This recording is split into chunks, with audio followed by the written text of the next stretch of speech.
চলতি সপ্তাহের বৃহস্পতিবার কংগ্রেস জেলা পরিষদ অভিযানের ডাক দিয়েছে। সাম্প্রতিক অতীতে কংগ্রেসের এত বড় কর্মসূচি বহরমপুরের বুকে সম্ভবত এই প্রথম। এই কর্মসূচিতেও মূল বক্তা অধীর চৌধুরী, তবে পরিবর্তন হয়েছে নেতৃত্বে।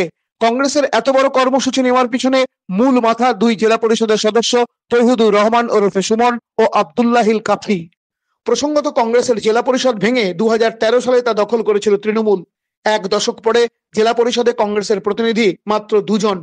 গত 2 দশকে পরিবর্তন হয়েছে আরও।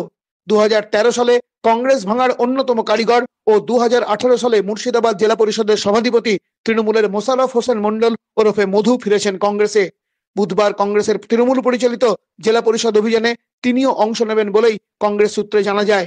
কংগ্রেসের জেলা পরিষদ অভিযানের ডাক দেওয়ার মধ্যে অনেকেই অনেক রকম সম্ভাবনা দেখছেন। জেলায় ফের কংগ্রেস স্বমহিমায় ফিরবে বলেও অনেকের আশা। এদিন নিজেদের কর্মসূচি সম্পর্কে কাফি বলেন, মুর্শিদাবাদ সংখ্যালঘু অধ্যুষিত কৃষক এবং শ্রমিক সমৃদ্ধ এক জেলা। সেই জেলায় 300 কোটি টাকা যদি ফেরত যায়, জনগণের টাকা, জনগণ তাদের কাজ থেকে এবং তাদের যে পারিশ্রমিক, সেই পারিশ্রমিক থেকে তারা বঞ্চিত থাকে। আজকে 100 দিনের কাজ হয় না, আজকে বিধবা ভাতা, বার্ধক্য ভাতা পাচ্ছে না, এবং আজকে জেলা পরিষদের যে নিম্নমানের কাজ, সেই কাজ অন্যান্য দুর্নীতি আমরা সরব হব। জেলা পরিষদের যে অধীনে যে কলেজ আছে, এমসিটি কলেজ, সেই কলেজ নিয়ে আমরা সরব হব। জেলা পরিষদের অধীনে যে আরএন টেগর আছে হসপিটাল, যেখানে সাধারণ মানুষের চিকিৎসা হওয়ার কথা ছিল, সেখানে আজকে সাধারণ জনগণ চিকিৎসা পাচ্ছে না, সেখানেও বেলাগাম দুর্নীতি চলছে। সেখানে কি হচ্ছে না হচ্ছে সাধারণ মানুষের বা জনগণের কাছে তার কোনো খবর নেই।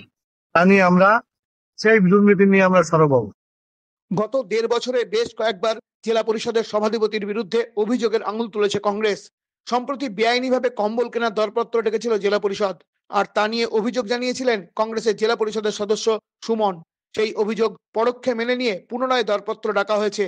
এদিন সেই দাবি করে সুমন বলেন, এখানে উন্নয়ন নয়, লুঠের রাজনীতি চলছে। কংগ্রেস কি সেখানেই জোর পাচ্ছে? 100 বার।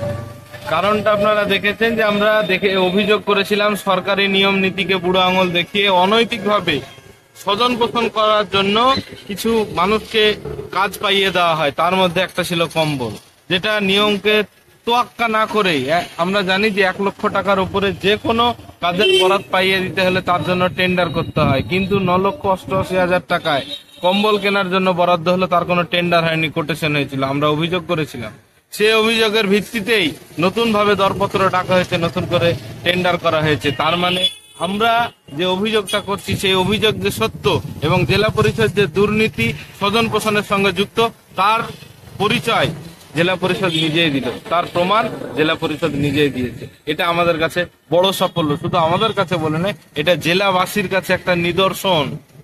বিগত দিনে আমরা দেখেছি আমাদের পক্ষ থেকে আরটিআই করার পরে তেল নিয়ে যে দুর্নীতি, তেলের টাকা ফেরত দিতে গেছিলেন সভাধিপতি মহোদয়া, এর মানে প্রমাণ করেছিলেন যে হ্যাঁ উনি তেল নিয়েছিলেন। ঠিক তেমনি আবারও কম্বল কেনার সময় কম্বলের যে দুর্নীতি করেছেন সেটাও তিনি প্রমাণ করেছেন। এভাবে আরো অনেক দুর্নীতি আমাদের চোখের সামনে আছে, আমরা এগুলো কিন্তু একে একে তুলে ধরবো।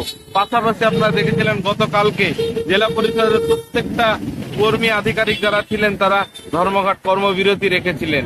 এটা কি নিদর্শন পাওয়া যাচ্ছে? কোটি কোটি টাকা জেলা পরিষদে এসে আটকে আছে, সেগুলো খরচ করতে পারেনি, কারণ তাদের কোনো পরিকল্পনা নেই। এই যে সরকার, এটা লুটের কাজ চলছে, এখানে নতুন করে জেলাবাসীর উন্নয়নের কোনো কাজ চলছে না। তাই এসবের বিরুদ্ধে সরব হতে আমাদের নেতা জননেতা অধীর রঞ্জন চৌধুরীর নেতৃত্বে মুর্শিদাবাদ জেলার প্রত্যেকটা প্রান্ত থেকে জেলা পরিষদে সেদিন আমরা ডেপুটেশন দিচ্ছি এবং আমরা আমাদের অধিকারটা আমরা ছিনিয়ে নেওয়ার জন্য আর জেলার উন্নয়নের ধারাটাকে অব্যাহত রাখার জন্য আমাদের এই ডেপুটেশন। তবে রাজনীতির মারপ্যাচে মানুষের মত যখন শতভাগে বিভক্ত, তখন কি সেই জনমত নিজেদের পক্ষে টানতে পারবে কংগ্রেস? এই জেলার মানুষ বিগত দিনে দেখেছেন এই কংগ্রেসকে মানুষের দোয়া আশীর্বাদে এই জেলায় কংগ্রেস একটা সময় গোটা জেলা জুড়ে উন্নয়নটা করেছে। কিন্তু আপনারা দেখেছেন কিভাবে লুটপাটের রাজনীতির মাধ্যমে প্রত্যেকটা পঞ্চায়েত সমিতি, পঞ্চায়েত, গ্রাম পঞ্চায়েত এবং জেলা পরিষদে দখল নিয়ে তারা রাজত্ব করছে, লুটপাট চালিয়ে যাচ্ছে। এ গ্রুপ থেকে B group, C group, D গ্রুপের কর্মী নিয়োগ হচ্ছে না, প্রচুর খালি আছে, স্কুল বন্ধ হয়ে যাচ্ছে, হসপিটাল উপস্বাস্থ্যগুলো বন্ধ হয়ে যাচ্ছে এবং কর্মসংস্থানের ঘাটতি দেখা যাচ্ছে।